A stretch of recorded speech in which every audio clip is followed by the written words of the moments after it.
Hi, everybody.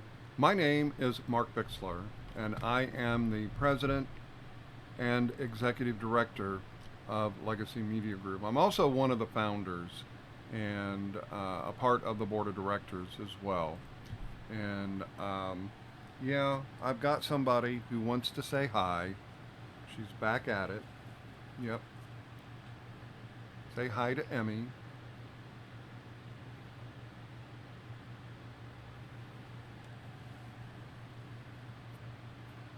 Yeah, she's a real sweetheart most of the time. Yep. She knows when um, when I start recording these. She really does. I honestly think she hears a click and has to come. My other cat's back here. She's behind me. But um, Emmy wants to come and sit on my lap, lay on my lap. So I'll let her do that. And hopefully she is very good. I just have to pet her and she'll be okay until I stop when I start doing the devotion. But anyway, um, I am so grateful for what God has been doing. And many of you know I have a couple of TikTok accounts. And there is one ministry that, if I can find it, she made a post, pardon me there. She sent me a message.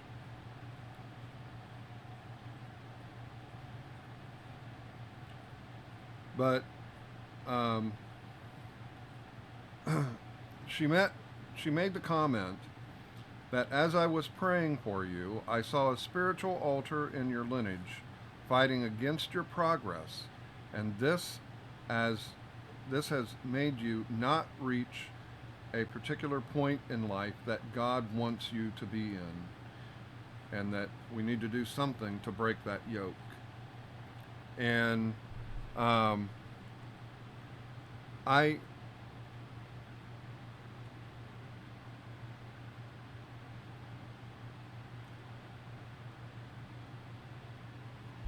I'm probably going to say I need to go through um, a deliverance again to break some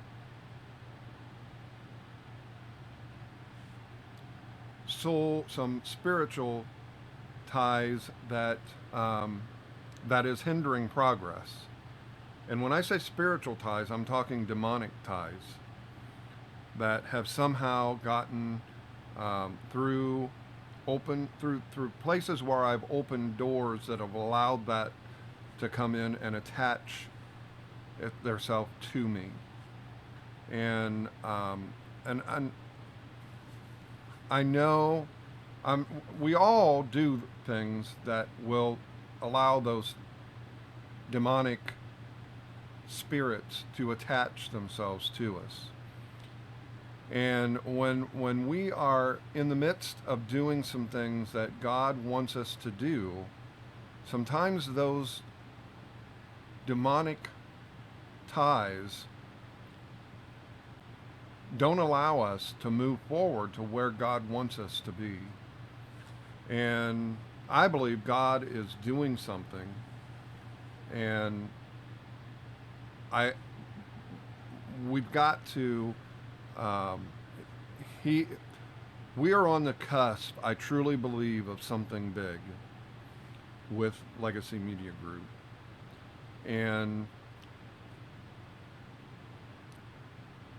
I'm praying that all ties that I have allowed to attach themselves to me in the name of Jesus Christ flee. That the blood of Jesus cover those, and there's no room for those demonic spirits, and that they flee and no longer are attached. In Jesus' name, we pray this. Amen. And I pray that many of you pray that in agreement with us. As it says, where two or three are gathered, He is there. The Holy Spirit is there. Our devotion today is called the Divine Nature. But before we get to that, I do want to pray. Heavenly Father, we thank you for all that you've done for us, past, present, and future. Lord, there's been things that we go through that we don't understand, but they're part of the plan. There's storms that we go through, and you know what? We praise you in those storms. And Lord, we thank you for all the blessings that you've given us, past, present, and future, as I said. Lord, I pray that you be with us as we go through today's devotion. Open our hearts, our minds, and our souls.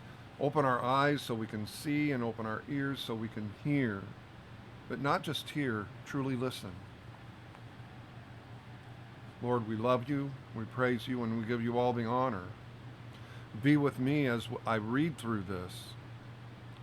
But most importantly, open my heart to hear what it is you want those watching and those listening to learn from this devotion. And may that the words that come from my mouth in regard to that come directly from you. Father, we pray this in your Son, Jesus' name. Amen.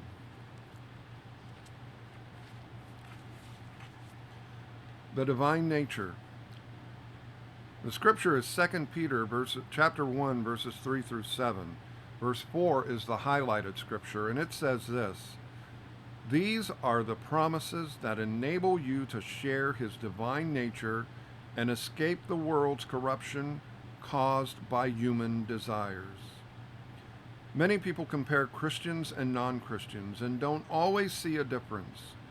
Believers have the advantage of experiencing inward transformations, and sometimes we wonder how people who don't know God function in a world that is discouraging and meaningless without him. Our hope and quality of life seems infinitely better, but our day-to-day actions and behaviors don't always show it. That's because many of us are not living from our divine nature. Some of us may not even believe it's possible, but it is. It seems like an outrageous claim to suggest that once fallen but now redeemed human beings can have the divine nature within themselves. But Scripture assures us that we can. It is part of our new birth and the inheritance we have through the Son. It lies latent within us if we do not claim God's promises and live by faith in Him. It remains useless to us if we don't know who we really are in Him. But for those who have the faith and courage to step into His promises, the reality of who we are, what He has done, and what He has purposed, the divine nature begins to emerge. We really do find ourselves living a different sort of life than we once lived. Life becomes supernatural, wondrous, and new. For your sake, and the sake of those around you, make it a point to embrace everything the New Testament says about you. The fact of your new heart, whether you see it or not, the fact that you are now a saint rather than a sinner, whether you are experiencing that or not, the fact that you have been given all sorts of assurances about prayer and faith and doing the works of God, whether you have stepped into their fullness or not, you are who He says you are, not who you think or feel yourself to be. You are new, and the divine nature is yours to experience.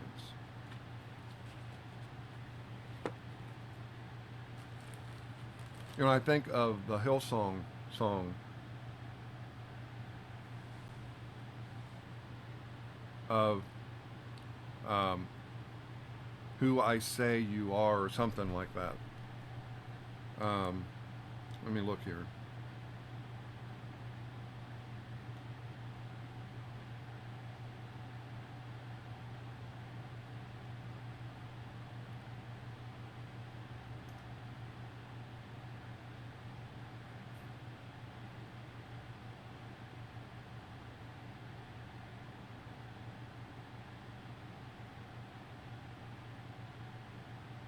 Who you say I am.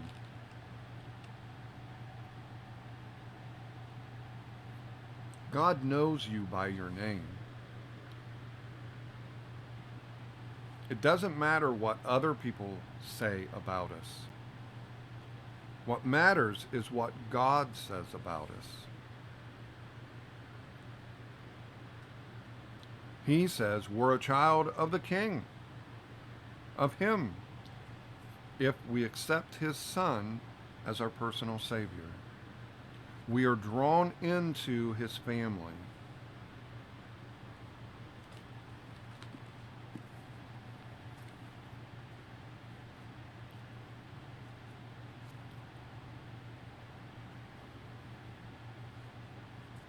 But oftentimes we don't believe that. I'm just being honest. And oftentimes we don't forgive ourselves when God forgives us. One of the most difficult things is to forgive ourselves. It is. It's extremely difficult.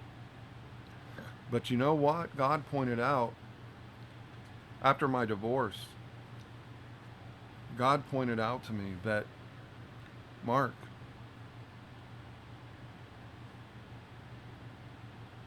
why can't you forgive yourself? I've forgiven you.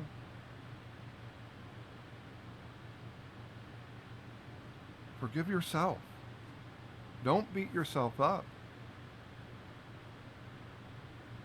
And I'll be honest, I revert back to that occasionally.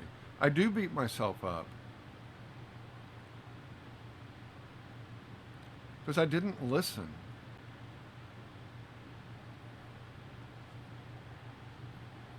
And I do things even now that I think I'm listening to God, but it's whispers from Satan saying, in one case, oh, it's more than a friendship. And after the friendship was broken, because I did something that wasn't inappropriate, but they took it as inappropriate. It was misguided, but I don't think it was inappropriate.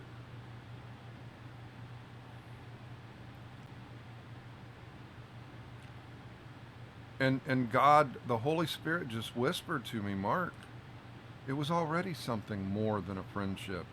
You were doing ministry together. What more could you ask?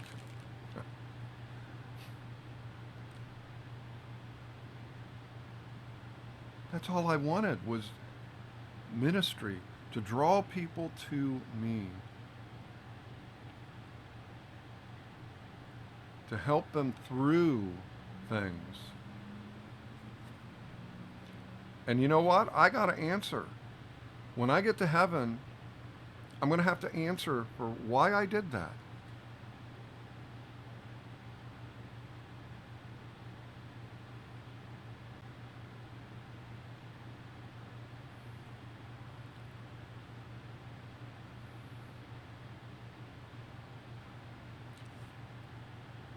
And I believe God may be opening the door that I may be able to ask for forgiveness from this person.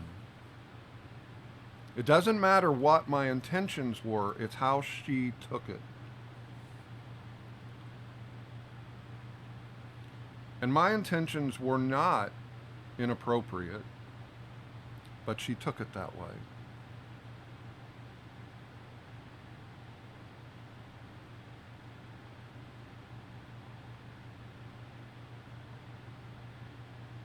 And I'm hoping that there's a reconciliation.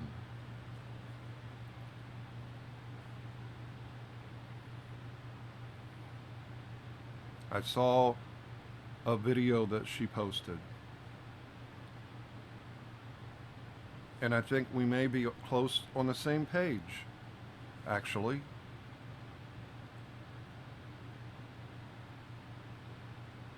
So God may be opening a door. I don't know.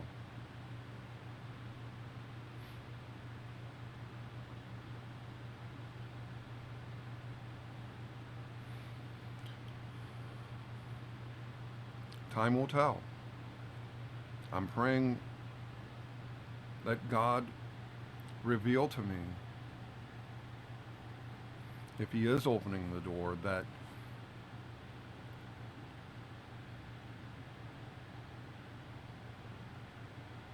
we come in contact with each other some way, whether she reaches out to me or God moves in my heart to reach out to her and ask her for forgiveness.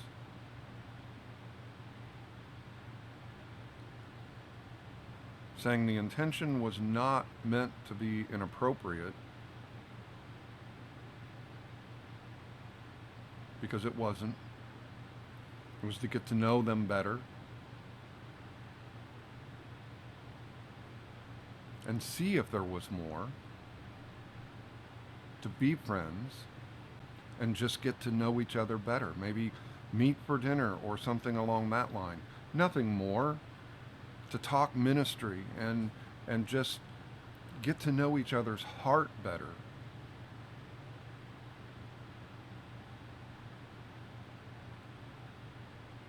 But Satan twists things.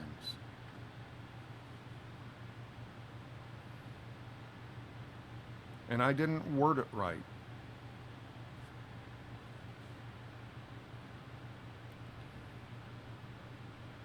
I know she's got a heart for God, and she chases after God. And she, I believe deep down, knows that I'm the same. But I believe God may have shut the door temporarily so that I was putting her above ministry. He shut it down.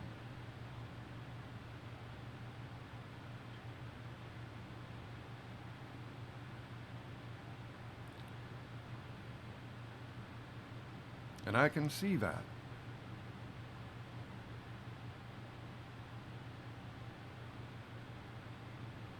And for that, I have to ask for forgiveness. From God, too. He was trying to get my attention. He spoke to me about putting me first. Not ministry, putting Him first. I was putting her before Him.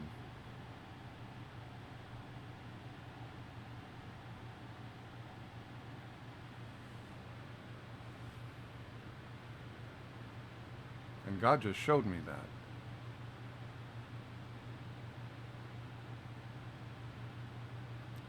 And for that, I ask God for forgiveness. And I know He's forgiven me, and I do forgive myself for that. And if the door opens, I want to ask her for forgiveness as well.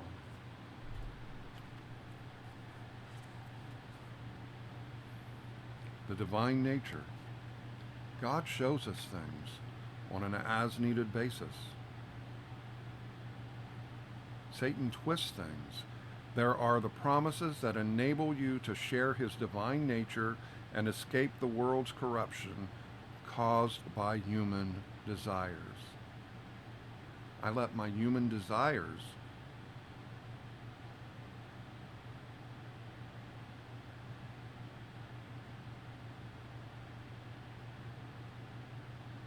and I didn't escape the world's corruption.